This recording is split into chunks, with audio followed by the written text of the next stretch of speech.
I have some good news for you. More people are going to make more money in the next few years than have been made in all of human history. In the year 1900, there were 5,000 millionaires in America. In the year 2000, there were 5 million millionaires. That's an increase of 1,000 times. Now, there was a leveling off in 2001, 2002.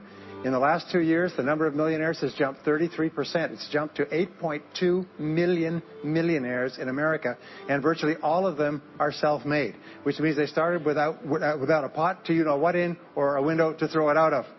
And they've made it in one generation. When we look at the wealthiest people in America today, Warren Buffett, Michael Dell, of course, Bill Gates, Paul Allen, and the Walton family, all first-generation multi-billionaires. We have a $12 trillion economy today that is growing at the rate of $500 to $600 billion a year, and all that money is going through somebody's fingers, and your job is to make sure it goes through yours and some of it sticks. Is that a good goal for today? And my job is to show you how to do it. The good news is that all the answers have been found. Self-made millionaires have been studied exhaustively. They've been analyzed. They've been interviewed by the hundreds of thousands and millions. And what we know is exactly who they are and what they do and how they think and how they tick and the decisions they make and the things that they do and they don't do. And the wonderful thing is this: if you do what other successful people do, you eventually get the same result that they do.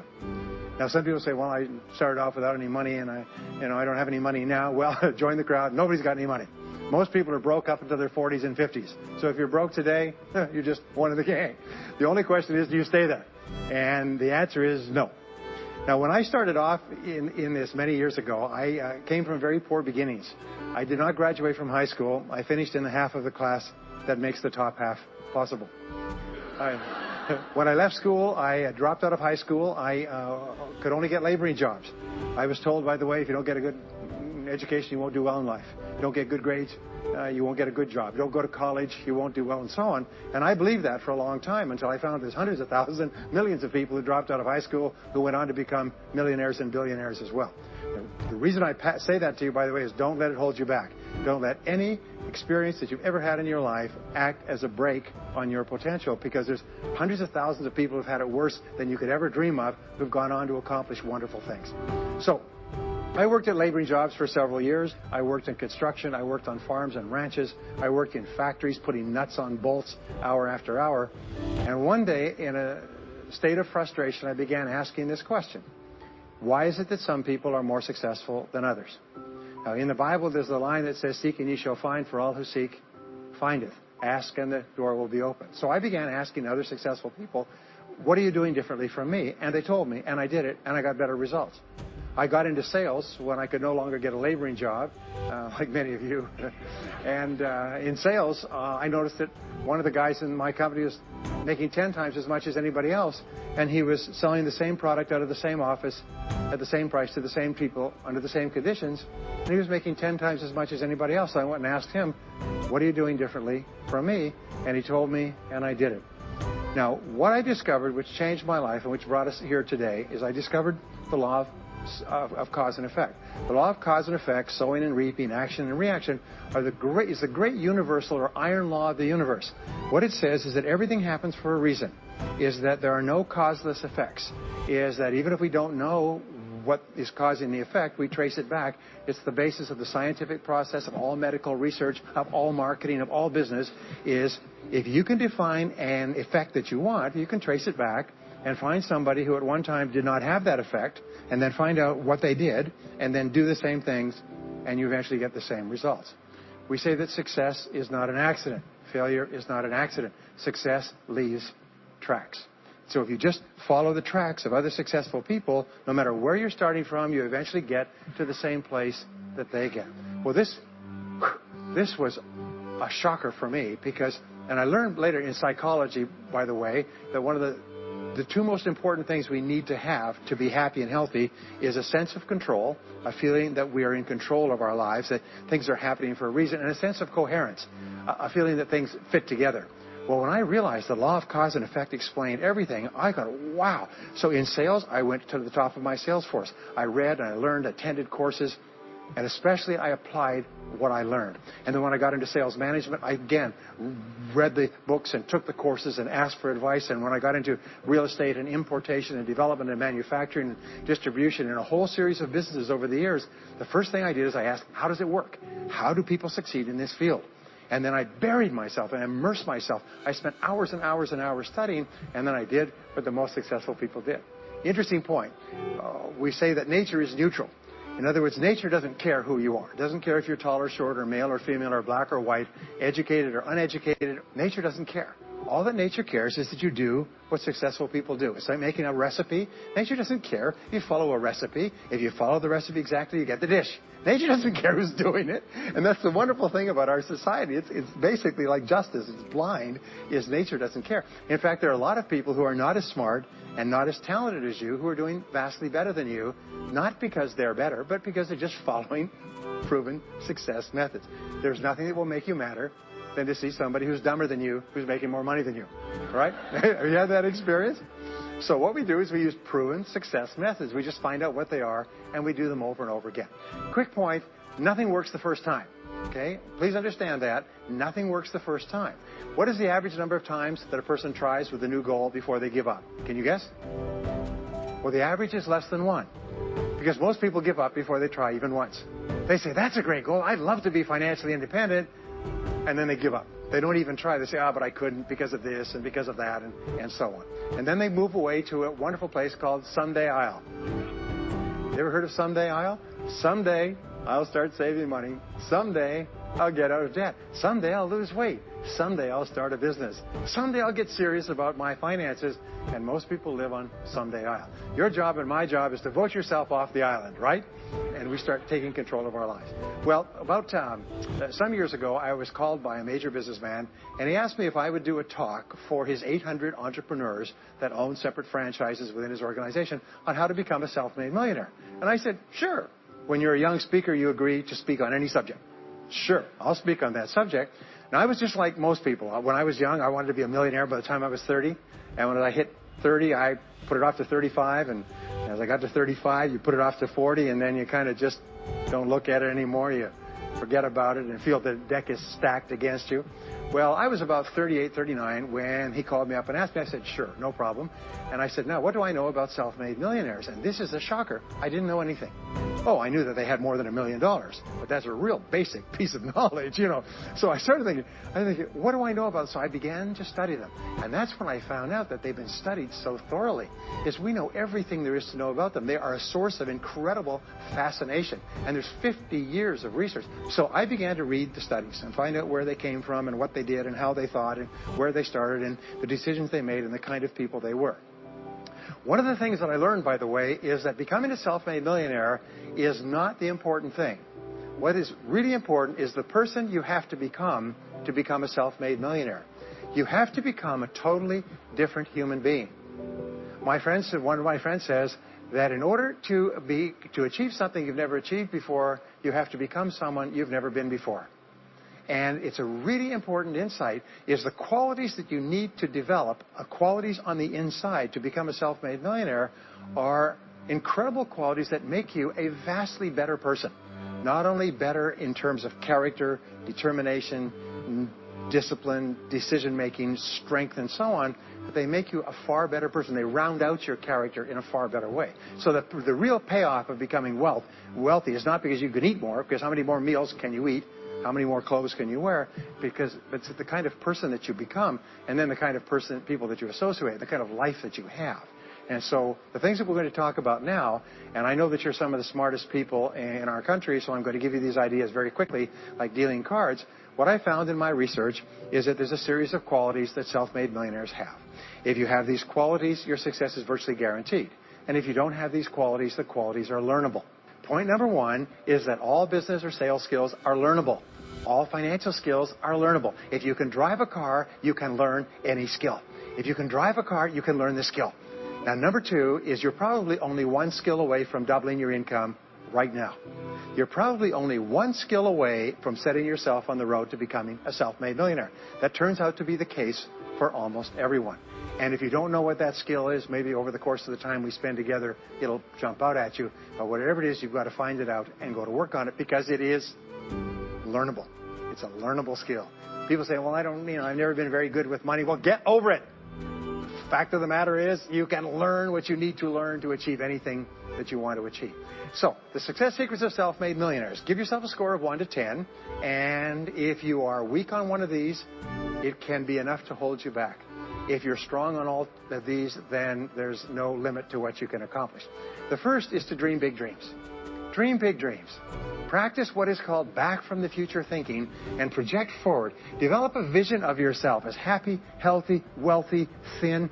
Practice what top people practice, which is what is called idealization. You project forward several years and you imagine that your life is perfect in every way.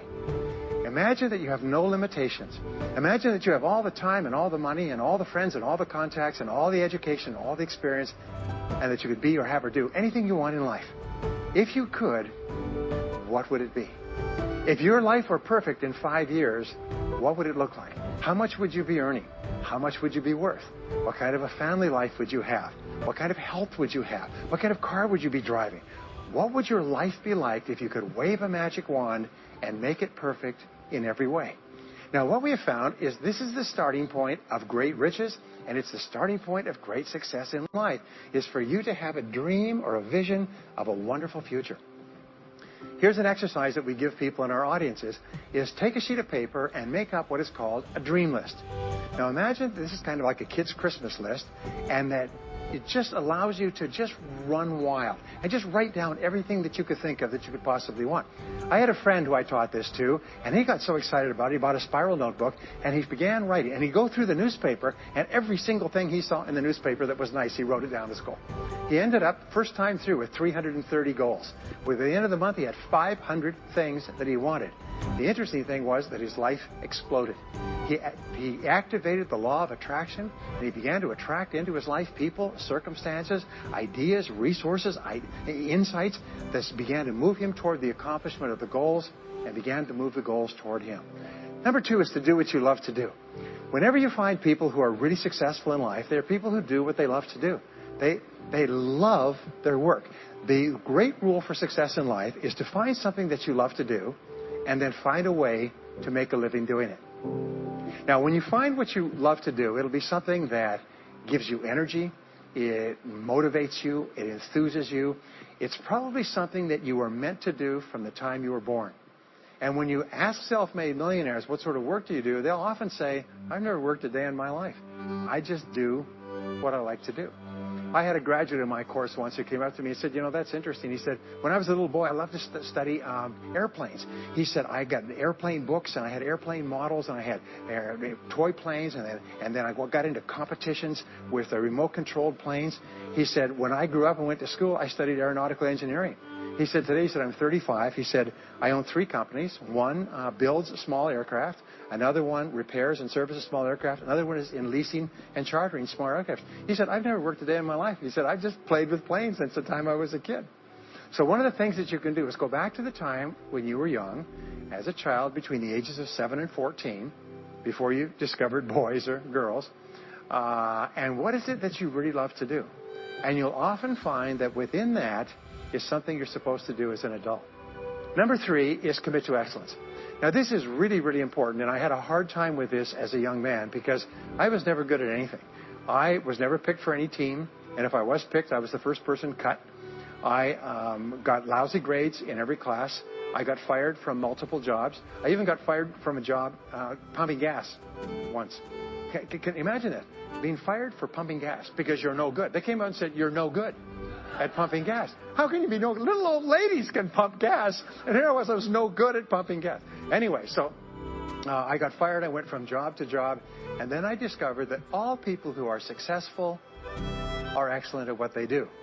You know the old question they asked Willie Sutton, the bank robber, why do you rob banks? He said, well, that's where the money is. Well, being in the top 10% is where the money is. So what you have to do is you have to pay any price and make any sacrifice to get into the top 10% in your field. Now, here's the good news. If you're doing what you love to do, you will want to be in the top 10% in your field. If you don't want to be excellent at what you're doing, it means you're in the wrong field. It just means that you're marking time. You're treading water. And there's a lot of people who are in their field and they do their job and, they go home at night. They don't think about their work and so on. And this kind of an attitude means that you have no future.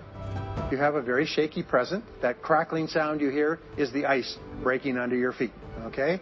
And you have no future. Because if you're not doing what you love to do and throwing your whole heart into it, you're just marking time. But everybody is designed so that there is something that you love to do that you can do well. And the fact that you love it means that you probably have the ability to excel at it. So make this decision to get into the top 10%. And let me tell you what changed my life. Here I was struggling in my late 20s, and I learned this. It was a breakthrough thought. Is that everybody's in the top 10% started in the bottom 10%. Everybody who's doing well was once doing poorly. Everybody who is at the top of your field today was once not even in your field at all and didn't even know it existed. What that means is that if you're willing to pay the price and work hard and make the sacrifices, you can get into the top 10%. Now, how long does it take? It doesn't take a week or a month. Most people are really impatient. To achieve mastery in your field takes 5 to 7 years. People say, 5 to 7 years? Geez, I'll be 5 to 7 years older before I start enjoying the big rewards. Well, how much older will you be in 5 to 7 years anyway? Now, here's an important point. Are you ready? The time is going to pass anyway. The time is going to pass. 5 to 7 years from now, 5 to 7 years will have passed. The only question is, are you going to be at the top of your field, or you're still going to be down there with the mediocre 80%? And the wonderful thing is nobody's better than you, and nobody's smarter than you. If anybody else is at the top of their field, it means that you can be at the top of your field. Just go to them and find out how they got there, because they started at the bottom. Now, it may take longer for some people and less for others, but everybody who puts one foot in front of the other and keeps moving eventually gets there. And that's where all the rewards are. And not only that, that's where all the joy in life is. When you're really good at what you do, you feel wonderful about yourself. You're respected and esteemed by everybody around you. You can write your own tickets. You can open any door when you're good at what you do. Because you get up in the morning and you know you're good. And that is more important than the rewards that go with it. The next key is to develop your unique talents and abilities. Every single person is designed from infancy with special talents and abilities that if you develop them to their height can enable you to accomplish anything you want in life. Everyone is genetically structured to be able to do something superbly, to do something they enjoy, to do it well, and to get great satisfaction from it. Peter Drucker often asks the question, what are you good at? What are you good at today? What should you be good at? What could you be good at? What will you be good at? And so one of the questions that we ask is, looking back in your life, what has been most responsible for your success up to now? What has been most responsible in the past? What is it that you have done that has gotten you the best results? Because as we said before, success leaves tracks. And if you look back into your past, you'll often find indicators that guide you to your future. Do you remember that fellow that won $300 million in the lottery? He was a high school physics teacher. And they asked him what he's going to do with it. He said he's going to take a week off and then get back to work because he doesn't want to give up his job teaching high school physics because he loves his work so much. That is a person who's in the right place for him. And now he can just drive to it in a nicer car. Anyway, now the next key to becoming a self-made millionaire is to see yourself as self-employed. What we found is the top 3% of adults in our society see themselves as self-employed. They see themselves as in charge of their own lives. When I started off my career as a young man, I was 21 years old, working as a construction laborer, living in a one-bedroom apartment, broke, taking buses 2 hours every morning to get to work, and buses 2 hours to get back. I still remember that, and I still remember a light going off one evening. I was sitting there in my little apartment, in my little kitchen alcove, and I suddenly realized that I was responsible, that I was in charge of my own life, that no one was coming to the rescue. And it was one of the great turning points in my life. So what you find is that all exceptional people are highly responsible people. They look upon themselves as self-employed. Sometimes I'll ask an audience, I'll say, how many people here are self-employed? And some people will raise their hand and some won't. I'll say, now what's the true answer to this question? And the true answer is that everyone is self-employed. The biggest mistake you could ever make is to ever think you work for anyone else but yourself. Even if someone else signs your paycheck for you all your life, the most valuable people in any organization are the people who treat the company as though it belongs to them. They see everything that happens as affecting them personally. They're not the 9-to-5ers, the no-hopers that say, yeah, well, I go to work. When I'm not at work, I don't think about my work. These people, somebody has told them that's a clever way to think. It's the way losers think. Winners think about their company, and when they're not there, they think about how they can do it better. When something happens in their company, they take it personally because they see themselves as highly responsible. As a result, they're paid more, they're given more educational opportunities, they're promoted faster, and these are the people that eventually, like cream, rise to the top of every organization and every industry, the top 3%. The next key to becoming a self-made millionaire is to develop a clear sense of direction. Developing a clear sense of direction means that you need to become intensely goal-oriented. We find that all successful people are goal-oriented. There's an old saying, you can't hit a target that you can't see. You've got to know what you want in every area of your life. Some years ago, I worked with the Hunt Oil Company in Texas. The Hunt Oil Company was founded by H.L. Hunt, who became the wealthiest, self-made, multi-billionaire in the world. At his peak, he owned 200 companies and had a royalty income of $3 million a day. Most phenomenal man, by the way. And he was interviewed by a friend of mine on television before he died in the early 70s. And he was asked, what are the secrets to success? He said, the keys to success have only been 2 through all my life, and I will tell you what they are. He said, number 1, he said, decide exactly what it is you want and write it down and make a plan to achieve it. And number 2 is determine the price you're going to have to pay to get it and then resolve to pay that price. Now, where the law of sowing and reaping cause and effect, I learned an additional point to that. I learned that your current life today is the result of the price you've sown up to now. Is whatever you've put in, you get out. So whatever you're getting out today is a result of what you've put in. If you don't like what you're getting out, what you have to do is you have to put in something different. What I found is this, is that life is always just in the long run. So therefore, life says this, is there's a price you have to pay, and there's 2 qualities. First of all, you have to pay the price in full for your success of study, preparation, hard work, and so on. And second of all, you have to pay the price in advance. You don't get it afterwards. The way the world works is first you put in what you need to put in, and then you get out the rewards. So you have to ask yourself, what is the price that you have to pay to achieve the success that you desire? And you have to write it down and make a plan and work on it every day. Now, let me give you a quick exercise, which is my only take-home or homework exercise for our time together. I want you to take a piece of paper like this and write down 10 goals that you'd like to accomplish in the next 12 months. Write the word goals and today's date at the top of the page. Write down 10 goals you'd like to accomplish, and then ask yourself this great question. If you could only accomplish one goal on this list, but you could accomplish it within 24 hours, which one goal would have the greatest positive impact on your life? Now, this is a great question because it'll usually jump out at you. You say, that's the one. If I had this, that would have more of an impact on my life than anything else. Sometimes it's a financial goal. Sometimes it's a health goal. Sometimes it's a relationship goal. But whatever it is, put a circle around that goal and then turn the page over and write it at the top of the page. Set a deadline on the goal. Make a list of everything that you could think of to do to achieve the goal. And then begin working on your list. And here's the kicker. Do something every day.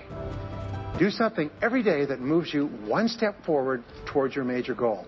My promise to you that this exercise, selecting your most important goal, making a plan, and working on it every day, will change your life in ways that you cannot imagine. They say that people begin to become great when they determine their major definite purpose, their number one goal, and work on it every day. It is the secret to becoming a self-made millionaire. It's the secret to great success in life. My promise to you is a week, a month, a year from now, you'll look back and you'll be absolutely staggered at the difference it makes. I was giving a seminar not long ago, and a gentleman came up to me. He said, you know that goal-setting exercise? It changed my life 10 years ago. He said, I was broke.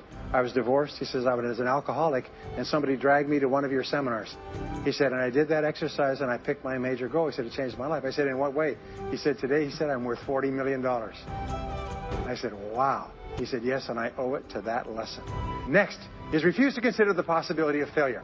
It's the most amazing darn thing is that the fear of failure is the greatest single obstacle to success in adult life. And it's not failure itself, because each one of you is a professional failure. Each one of you has failed over and over and over again. Isn't that true? All of us fail. All human beings fail over and over. 9 out of 10 things that we try don't work out the way we expect it. We have failures in relationships and in jobs and in careers and investments and everything. It's not the failure that holds you back. The failure makes you smarter. We say that it is the fear of failure, not failure, that holds you back.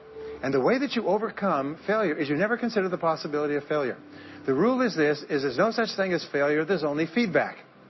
Is when you try something that doesn't work, you get feedback, not failure. And recognize that most things you try aren't going to work the first few times. So what you do is you say, oh, that's an interesting bit of feedback. And you pick yourself up and you move forward and you have more feedback and you move forward. To become a self-made millionaire, you're going to fail over and over again, year after year after year. But your brain has a cybernetic mechanism, which means that every time you try something, you get feedback, which makes you smarter. And when you try something else, you get feedback, which makes you smarter. And eventually, you reach the point where you're too smart and you stop making mistakes. You start to do more and more things right and fewer things wrong. But you can't get there unless you have experienced the failures. Henry Ford once said that failure is merely an opportunity to more intelligently begin again. Now, let me pass on one great rule to you, which has been discovered in interviewing self-made millionaires. Self-made millionaires look into every failure for something good. They say there's got to be something good in this that I can benefit from, and surprise, surprise, they always find it. Second is, self-made millionaires always seek the valuable lesson in every setback or obstacle or temporary failure, and they always find the lesson. Now, what do failures do? Failures whine and cry and think about what they've lost and blame their problems on someone else. Successful people say, what can I learn from this that will make me smarter next time? And my promise to you, those who seek find, is that if you go looking for a valuable lesson in the biggest problem that you're facing today, you'll always find the lesson. Here's another possibility. Your biggest problem today could be the biggest gift that you have ever received, because it may contain within it the lesson that will make you successful. If you stop thinking about what happened and who's to blame, and you start looking for the gift within your problem, sometimes it can transform your life. The next key is to dedicate yourself to lifelong learning. Now, what takes you from rags to riches is personal development, personal and professional development. In the 21st century, as Peter Drucker says, knowledge and skill are the keys to the 21st century. And the only thing that will be relevant, the only skill that will be relevant in the 21st century is the ability to learn new skills. Because virtually everything you know is becoming obsolete at a rapid rate. Stephen Covey says that your current knowledge base has a half-life of 2 years, which means that half of everything you know will be irrelevant within 2 years. And 2 years from now, half more. So if you're not continually learning and upgrading your knowledge and skills, you're not staying in the same place. As Pat Riley says, the basketball coach says, if you're not getting better, you're getting worse.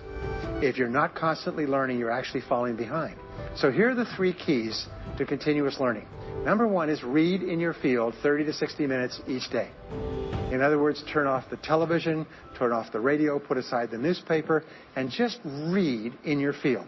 The very best places to read, by the way, are books. Read books, the best-selling books written by the most successful people in your field, because books contain a wealth of riches that can enable you to function at a far higher level, to get much better results than you could before. So read 30 to 60 minutes a day. I've had people tell me, countless people over the years, that reading an hour a day has doubled and tripled their income within a year. The second thing you do is take every course that you possibly can. The courses and seminars that are available to you in your field that are given by professionals are courses that have been developed over years and years and years. They have been tested and tested and tested. The person who is talking to you for several hours has spent thousands of hours learning their subject. They have dry tested this or done test runs with thousands of other people. When you take a course, you can learn enough information in 1 or 2 days, more than you could learn in 2 or 3 years or maybe even a lifetime, all distilled and put together. People say, I can't afford a course. You cannot afford not to buy books. You can't afford not to go to courses.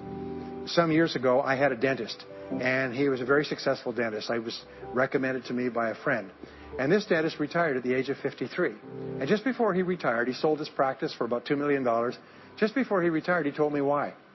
He said about 8 years before, he had attended a dental congress in Hong Kong. This is from California. He'd flown all the way to Hong Kong to attend this International Dental Congress because there were specialists giving private lectures, sort of plenary sessions on the side. And he attended this session, and it was on a particular technique of cosmetic surgery that this dentist had developed that no one else knew, where you could basically straighten out a person's entire front jaw so they look beautiful at a very low cost, at a very high level of effectiveness. He came back and he began implementing this in his practice. People began flying from 500 to 1,000 miles away. Every dentist sent their families, members, and themselves to this dentist. He was able to charge whatever he wanted to charge. He said 8 years later, he retired as a self-made millionaire at the age of 53 to enjoy his money for the rest of his life from what he learned from one session at one convention at one course. Now, that is a true story, and maybe it's an exception, but you can never tell where the information is going to come from. The third way that you can upgrade your skills is listen to audio programs in your car. The average driver drives 500 to 1,000 hours a year, 25 to 50,000 miles. If you listen to audio programs in your car, according to the University of Southern California, you will get the equivalent of almost full-time university attendance just listening to learning material as you drive around. It can totally and profoundly change your life. Very, very important. Here's an interesting point. The more you commit yourself to becoming the best person you can be, the more you like yourself and respect yourself. The more energy you have. The bigger goals you set for yourself. The more you persist. When you invest in yourself and you read and learn and upgrade your skills, you're telling yourself, wow, I am a person with a great future, and it's up to me to maximize my potential. And your self-esteem goes up, your self-respect goes up, your sense of personal pride goes up, and you started to get promoted more and paid more in every part of your life. Well, the next is to develop a workaholic mentality. In our society today, you have all these people talking about take it easy, have balance in your life, relax, lean back, have fun at work, happy, get along with your coworkers. This is loser talk. Loser, loser, loser. Now, there's a time in your life when you can back off, all right? You can take it easy. But that's when you've made it, not before you've made it. Because before you've made it, you're in a competition with hundreds of thousands of millions of other people, like at the Olympics, who also want to make it. And in order for you to win, you are going to have to work harder and work better and work smarter than they do. So the rule is to develop a workaholic mentality. What does this mean? It means that you start a little earlier, you work a little harder, and you stay a little later. Use what I call the 40-plus formula. The 40-plus formula says that working 40 hours a week gets you survival, and that's all. You work 40 hours a week, you survive. You make no progress. You don't go ahead. You just barely hang on. Every hour that you invest in your work or yourself over 40 is an investment in your future. So you can tell what your future is going to be with unerring accuracy by looking at how many hours over 40 you put in. Now, how many hours does the average self-made millionaire in America work until he passes the $1 million mark? 59. Some of them work 70, 80, 90. The average is 59 hours. How much does the average top executive work? 59 hours. So that's rule number one, is the hours you put in over 40. If people say, well, my office is locked and I can't get in more than 40 hours a week, then good. Then spend the rest of the time investing in yourself, getting better at your work when you do it. Now, here's my second principle, and this principle changes your life. It is this, is work all the time you work. When you work, work. Don't play. Fully 50% of working time today is wasted. And it's wasted in idle conversation, personal business, family phone calls, surfing the internet, reading the newspaper, drinking coffee, long lunchtimes, coming in late and leaving early. And then the other 50%, you're scrambling because you're behind because you wasted so much time fooling around. Now you start to work, and you don't work on high priority tasks to try to get rid of all the little stuff. So what happens is the big tasks begin to build up like an avalanche overhang, and they cause enormous stress. And you go home at night and you're thinking, there's this job, I've got to get this project finished, but I can't discipline myself to stop talking to my coworkers. Every time one of them comes in, like automatic, like a conditioned response, it's blah, blah time. Chatter, chatter, chatter, chatter, chatter, chatter, chatter, chatter. No. What you have to do is work all the time you work. If someone comes in and says, hey, you've got a minute to talk, you say, yes, but not now. Why don't we talk after work? Meanwhile, I've got to get back to work. I'll tell you what, why don't you go down the hall and ruin his career? But don't stand here and ruin mine. It's really important. There's a great story of a little girl goes to her mother and says, Mommy, Why is it Daddy always brings his briefcase home and he works in the evenings and he works on the weekends and he doesn't spend any time with the family? And she says, well, honey, you have to understand, Daddy can't get all his work done at work, so he has to bring it home.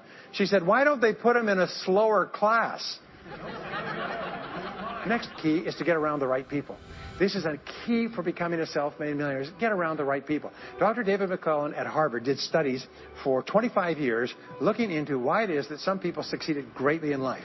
What he found was as much as 99% of your success in life is going to be determined by what he called your reference group. Your reference group are the people with whom you habitually associate. They're the people that you associate with at work, the people you associate with home, your church, your political party, your social circle.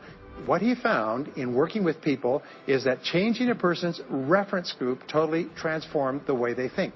Why? It's because we are like chameleons, and we absorb through the skin the attitudes, the opinions, the behaviors, the style of dress, the style of speech of the people with whom we associate most of the time. If you start to associate with winners most of the time, you find that they have a totally different worldview. They're positive, they're upbeat, they're focused, they're learning, they're growing, they're positive at what they're doing, and you start to become like that. We know that our relationships determine 85% of our happiness or unhappiness in life. In other words, if you have bad relationships, personal relationships, they will drag you down worse than a sea anchor. If you work for a bad boss, it'll destroy all your joy in work. If you have one negative coworker, they found that one negative person in an office can cast a blackness over the whole office because of his or her negativity. And so the most important thing you do is you choose your relationships with care and only associate with people that you like and respect and enjoy being around. Next is be prepared to climb from peak to peak. One of the keys to becoming a self-made millionaire is to realize that life is never one continuous train. It's always up and down. So it goes up. Like if you climb a mountain peak, you have to go down into the valley before you climb the next peak. So all of life is cycles and trends. All of life is cycles and trends. And there's up cycles and there's down cycles. And there's up trends and there's down trends. The question is, what is the general direction of your trends? We say this, is that life is 2 steps forward and 1 step back. Successful people focus on the 2 steps forward, and then they protect themselves on the downside. They build up cash reserves.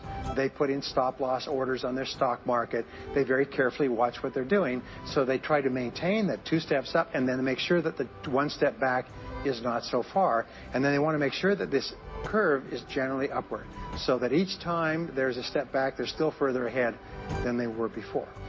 The next one, which is to develop resilience and bounce back. Developing resilience and bouncing back is one of the key qualities of self-made millionaires, because as I said right at the beginning, most things won't work. This is a very interesting point, is that you're going to be knocked down over and over again. And what we know, as my friend Charlie Jones says, is you have to bounce, don't break. And when things go wrong, bounce. And so what I learned many years ago was this interesting technique of what is called mental rehearsal. And mental rehearsal says that you mentally prepare for the inevitable downturns before they occur.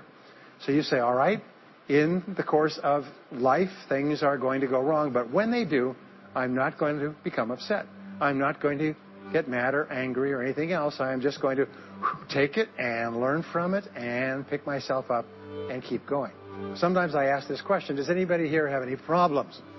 Everybody says yes, everybody's got problems. Well, here's the rule, is all of life is a continuous series of problems. They never end. The problems just keep on coming, like the waves of the ocean. The only break in this unbroken series of problems will be the occasional crisis. So life will be problem, problem, problem, problem, problem, problem, crisis. Problem, problem, problem, problem, problem, crisis. It's like the waves of the ocean. 6 problems and a crisis. 6 problems and a crisis. Which means that everybody here is either in a crisis right now, has just gotten out of a crisis, or is just about to have a crisis. So what we have found is this. The hallmark of superior people, 30 years of research, is how you respond to a crisis. How you deal with problems and how you respond to a crisis. And what we have found is this, is superior people look for the solution to every problem. They don't allow themselves to become upset and angry. When something goes wrong, they say, okay, what's the solution? And they become intensely solution-oriented. When you have a very intense problem, That stimulates creativity to solve the problem. So what you do is you write and define the problem clearly. If you have a problem, you say, wait a minute, what is my problem? What is it that I'm worried about? And write it down. And the very act of defining a problem clearly often triggers the solution to the problem. One last technique that I want to give you with regard to your major definite purpose. And if you only do these two things as a result of our time together, they will transform your life. You've already identified the one goal that can have the greatest positive impact on your life. Now what you do is you take that goal and you write it at the top of a page in the form of a question. And you say, let us say your goal is to double your income. That could have a major impact on your life. You say, what are all the things that I could do to double my income in the next 12 months? Write it as a clear question. Even better, if you're earning $50,000 a year today, write, what could I do to earn $100,000 over the next 12 months? The more specific the question, the better. Then you devote yourself to writing 20 answers to this question. You must write a minimum of 20 answers. Work harder, work smarter, start earlier, stay later, change occupations, upgrade my skills, whatever it is. Keep forcing yourself to write till you've written 20 answers. We call this mindstorming. The first 3 to 5 answers will be easy. The next 3 to 5 answers will be difficult. The last 10 answers will be incredibly difficult. But I have given this exercise to people who've gone on to become millionaires so many times I've lost track. Because they often find that the 20th answer changes their whole life. And if you've ever done this once, it's absolutely staggering. More people have become millionaires with this simple idea of mindstorming, what I call the 20 idea method, than any other single method of creative thinking ever discovered. Once you've got your 20 answers, pick one answer and take action on it immediately. Once you've got, it doesn't matter what it is, just take one answer and take action on it, and that will keep you thinking and acting creatively all day long. The next key to becoming a self-made millionaire is to become an unshakable optimist. Unshakable optimist means that you think and talk about what you want most of the time. Optimists think and talk about what they want. They look for the good in every situation. They seek the valuable lesson. They're constantly feeding their mind with great ideas, which opens up new perspectives. What I have found is that optimists have 3 wonderful qualities. Number 1 is they learn more things. As a result, they dramatically increase the likelihood that they will learn the right thing at the right time. Number 2 is they try more things, which dramatically increases the likelihood that they'll try the right thing at the right time. And number 3 is they persist. They never give up. Optimists make a decision that once they've decided they're going to become wealthy, they just never stop until they achieve that goal. Now, will they have many setbacks and obstacles and difficulties? Do you know that almost everybody succeeds in a different direction from what they originally intended or from what they originally thought? But they just keep going. Almost like a football player running down the field, running, blocking, changing, moving back, forward, continually, but never loses sight of the goal. So optimists learn more things, try more things, and persist longer. I want to leave you with the last 2 qualities of self-made millionaires. Second to the last quality is that they develop the qualities of courage and persistence. I said before, the biggest single obstacle to success is the fear of failure. The antidote to the fear of failure is the habit of courage. And what we know is that you need 2 types of courage to succeed.